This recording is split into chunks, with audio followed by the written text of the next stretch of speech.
Welcome back, I am your host fly Cosmos. अगर आप इस चैनल पर नए हो तो चैनल को सब्सक्राइब करके बेल आइकन दबा दीजिए ताकि वीडियो अपलोड करते ही आप तक नोटिफिकेशन पहुंच जाए। अगर आपने हमारी इस सीरीज़ की 3 वीडियोस नहीं देखी हैं तो जाओ यार, देखो क्या कर रहे हो। और इस वीडियो को समझने के लिए थोड़ा सा थर्मोडायनामिक्स और मॉडर्न फिजिक्स के कुछ इकाई को ले लेना, यानी बेसिक कॉन्सेप्ट को समझ लेना। फिर नहीं तो यार वीडियो छोड़ दोगे, तुम वीडियो इंटरेस्टिंग नहीं लगेगा, कहो यार वीडियो में कोई दम नहीं है, बेकार वीडियो है, चलो छोड़ो हटाओ इसको। यकीन मानो ये 8 से 9 मिनट ज़िंदगी तुम्हारे खास होने वाले हैं तुम्हारी ज़िंदगी के, अगर तुम थोड़ा सा कॉन्सेप्ट को समझ लोगे, नहीं तो तुमको समझ में नहीं आएगा। और हाँ, इस वीडियो को एंड तक ज़रूर देखना, फिर एंड तक नहीं देखोगे, बीच में छोड़ दोगे तो कुछ समझ में नहीं आएगा। इसीलिए so let's begin. Previous 3 video में हमने जाना कि कैसे इस ब्रह्मांड की उत्पत्ति के बाद शुरुआती तारे बने और बाद में चल के यही तारे हमारे जीवन के मौलिक बेस बने। और हमने फ्रीक्वेंसी वेव SHM यानी सिंपल हार्मोनिक मोशन के कॉन्सेप्ट को भी समझा था। और आखिरी एपिसोड में हमने जाना था photonic rays and means photons और सन रेस की शक्ति के बारे में, कैसे सूर्य की वो एक किरण मृत्यु को भी जीवन प्रदान कर सकती है। इसी सीरीज़ के कड़ी में हमने जाना सुपरमैन इतना पावरफुल कैसे हो गया, आखिरकार उसके अंदर इतना ह्यूमन पावर कहाँ से आ गया। तो आज की इस फाइनल एपिसोड में हम जानेंगे सूर्य किरणों की उत्पत्ति, यानी generating photons in the core of every star. यकीन मानो अगर तुम इस चीज़ को तुम समझ लेते हो तो तुम सारे स्टार्स के बारे में अच्छे से तुम जान जाओगे। ठीक है, तो लेट्स बिगिन। क्या कभी आपने ये विचार किया है कि रेज यानी इस लाइट का फॉर्मेशन हुआ कैसे, इसको किसने इंट्रोड्यूस किया? वैसे तो इसको इंट्रोड्यूस करने के लिए लेट 18th सेंचुरी और शुरुआती 19th सेंचुरी में बहुत सारे साइंटिस्ट आए और वैज्ञानिकों ने इस चीज़ के बारे में ज्ञान दिया, लेकिन सबसे खास था Planck's quantum theory. Planck's quantum theory के अनुसार एवरी एटम और अ मॉलिक्यूल कैन ऑब्जर्व और emit energy only in discrete quantities known as photons.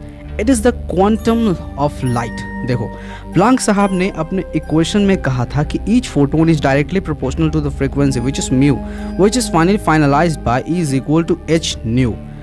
h यहाँ पे प्लैंक्स कांस्टेंट है जिसका value 6.625 into 10 to the power -34 joule per second होता है। और ये आगे भी मतलब जा सकता है equation finally E is equal to hc by lambda where mu is equal to c by lambda.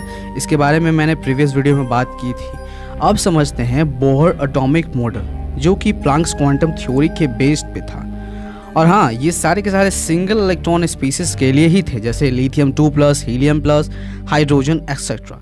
Bohr के अनुसार सारे के सारे इलेक्ट्रॉन न्यूक्लियस के अराउंड चक्कर काटते थे और जब भी इलेक्ट्रॉन चार्ज हो जाता था, मतलब उसको बाहर से एनर्जी मिली, तो वो इलेक्ट्रॉन हायर ऑर्बिट में जंप करता और जैसे ही उसकी एनर्जी खत्म होती वो वापस अपने ऑर्बिट में आ जाता ताकि स्टेबिलिटी बिगड़े ना। इसको देखो, इसको ऐसे समझो कि n बराबर 1 पे इलेक्ट्रॉन था, उसको एनर्जी मिली, वो जंप करके n बराबर 4 पे पहुंच गया। ठीक है, और वापस ये इलेक्ट्रॉन n बराबर 1 पे चला आया ताकि स्टेबिलिटी बनी रहे।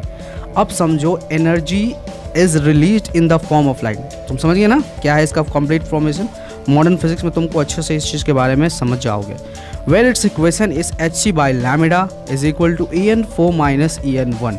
N4 और N1 का ट्रांजिशन है। अब तुम समझ गए होगे कि लाइट की उत्पत्ति कहाँ से हुई। चलो आगे बढ़ते हैं। सन के अंदर का मैकेनिज्म थोड़ा हार्ड है, लेकिन मैं इसे समझा दूंगा।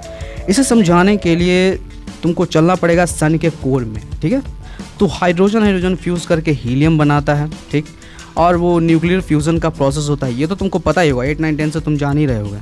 Let's know about its complete process. Okay, so let's know when light release from sun, when photon is built in the sun due to when atom in the sun interact with each other, then it make gamma ray photon. And photon means the light have to take 1 lakh year to come out from sun from its core, and something in the sun they do not pass gamma ray. When photon emerge in the core of sun after passing one layer, it enters into the radiation zone. Here the photon always crashing to the another atoms loses its energy. When it crashes to the gamma ray, it transfer to the next layer of the sun, which is known as a convection zone, and then it crashes to the plasma and heat it up. The convection zone is about up to 80 lakh centigrade. It's so hot. When photon crashes again into the gamma rays, then light appears. तो ये था इसका complete process. थोड़ा इसको समझने में आपको दिक्कत ज़रूर हुई होगी, लेकिन इसको समझने के लिए आपको ये आर्टिकल पढ़ना होगा। ये विकिपीडिया का आर्टिकल है, मैंने इन्फॉर्मेशन यहीं से कैप्चर आउट किया है। तो समझ गए आप, ठीक है। एक ख़ास बात है कि मैंने आपको ये कहा कि सन के कोर से लेकर सन के सरफेस तक लाइट को आने में 1 लाख साल का सफ़र लगता है, मतलब 1 लाख साल का टाइम लगता है। आपके दिमाग में ये क्लिक ज़रूर हुआ होगा, अरे यार ये कैसे हो सकता है कि मतलब सन के सरफेस से लेकर के अर्थ तक तो लाइट को पहुंचने में लगभग 8 मिनट 25 सेकंड लगता है, और यही लाइट को पहुंचने में सन के कोर से लेकर के सन के सरफेस तक 1 लाख साल। हाँ, होता तो है, ऐसा ही है। तो इस चीज़ को समझने के लिए 2 तरीका है। सबसे पहले तुम ये आर्टिकल देख लेना विकिपीडिया पे तुम अच्छे से, और चलो इसको चीज़ को और अच्छे से समझते हैं। वैसे इनडायरेक्टली मैं आंसर देता हूँ, वैसे इसका आंसर है क्लास 12 के करंट इलेक्ट्रिक चैप्टर में, ठीक है। देखो, जब भी हम इलेक्ट्रिक फील्ड अप्लाई करते हैं कंडक्टर में तो सारे के सारे इलेक्ट्रॉन एक सीध में आ जाते हैं, और जब इलेक्ट्रिक फील्ड अप्लाई नहीं होता है तो सारे के सारे इलेक्ट्रॉन रैंडमली घूमते रहते हैं।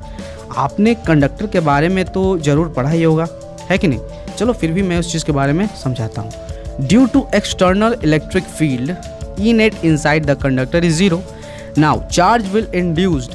It means that due to electric field outside, all of the negative charge comes and one side, where all of the positive charge comes one side. Due to positive and negative charge, a electric field produced inside the conductor. Now this electric field inside will equal to the opposite electric field outside. ठीक है, तो दोनों मिल करके एक दूसरे को काट देंगे। E induced electric field is equal to minus of E external of electric field. इस चीज़ को तुम समझ गए। चलो अब इस चीज़ को थोड़ा सा डेप्थ में समझते हैं कि होता क्या है एक्चुअली में, ठीक है ना। तो there is some electron inside the conductor and they are moving with the thermal energy, but they are moving randomly because electric field inside the conductor is 0, where in it is 0, and this is observing at 25 degrees Celsius to 30 degrees Celsius, and electron is moving at 2 v बराबर 10 to the power 5 metre पर second. इसका whole conclusion ये है कि electron जब तक उसके अंदर होता है, इलेक्ट्रिक फील्ड के अंदर होता है, वो कर्नल से टकराते रहता है। स्पीड उसकी वही होती है, लेकिन कर्नल से टकराने के कारण उस समय कुछ ज़्यादा ले लेता है, इसी के कारण वो थोड़ा सा लेट अपीयर होता है। तो आप इस चीज़ को समझ गए हो कि कैसे 1 लाख साल लगता है, ठीक है। देख लो यार, इस चीज़ को अच्छे से तुम समझ लेना। Kuiper belt and Oort cloud तक सन की रोशनी पहुँचती है या नहीं, इसे देखने के लिए आपको वॉच करना होगा वीडियो का 5th पार्ट।